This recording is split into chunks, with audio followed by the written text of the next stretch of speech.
भारत के इतिहास में राजा महाराजाओं के अमर प्रेम के बारे में जाने तो पृथ्वीराज चौहान व संयोगिता जोधा अकबर का प्रेम इतिहास में हमेशा अमर है। अपने प्यार को पाने के लिए कैसे पृथ्वीराज चौहान ने भरी सभा से संयोगिता को उठाकर ले गए थे अपने राज्यों के साथ, तब राजाओं के इतिहास से उनकी प्रेम कहानियां भी उनसे जुड़ी। इसी के बीच आज हम भारतीय इतिहास की उस प्रेम कहानी का जिक्र करने वाले हैं जब एक हिंदू राजा के प्यार में मुस्लिम शासक अलाउद्दीन खिलजी की बेटी फिरोजा खान को भारत के हिंदू राजा वीरमदेव से प्यार हो गया था। तो चलिए जानते हैं जालौर के शासक वीरमदेव व फिरोजा खान के प्रेम कहानी के बारे में। खिलजी वंश के इतिहास से हम सभी अवगत है।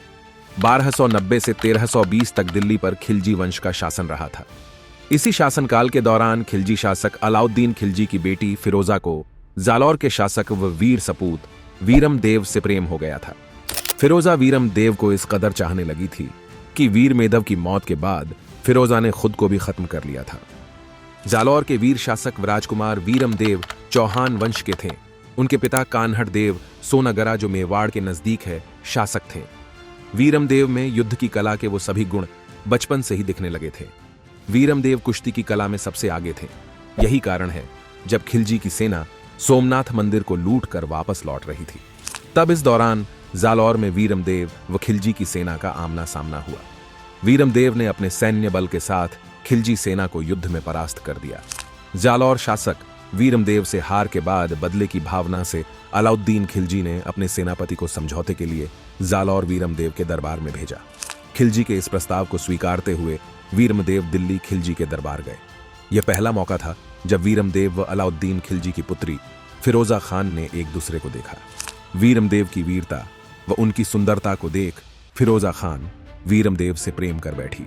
साथ ही फिरोजा ने पिता अलाउद्दीन खिलजी से अपने प्यार का जिक्र करते हुए कह दिया कि अगर वो शादी करेंगी तो जालौर राजा वीरमदेव के साथ, वरना जीवन भर कुंवारी ही अपना जीवन जिएगी।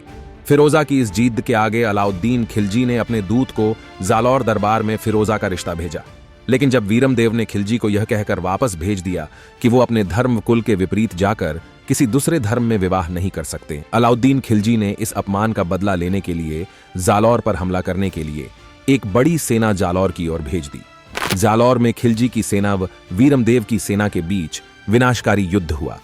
पूरे युद्ध में वीरमदेव वीरता के साथ लड़े और अंतिम सांस तक जालौर किले में प्रवेश नहीं करने दिया।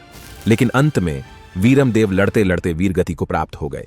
इस युद्ध के समय वीरमदेव महज 22 साल के थे। युद्ध समाप्ति के बाद खिलजी वीरमदेव का सिर काटकर दिल्ली ले गए और फिरोजा के सामने पेश किया। कहा जाता है कि जब वीरमदेव का सिर फिरोजा के सामने पेश किया तब वीरमदेव का सिर घूम गया था। फिरोजा वीरमदेव की मौत की खबर सुन काफी दुखी हुई। उन्होंने बाद में वीरमदेव के सिर का अंतिम संस्कार किया और बाद में नदी में कूदकर अपनी जान दे दी। इस तरह एक सच्चे प्रेम का अंत हुआ।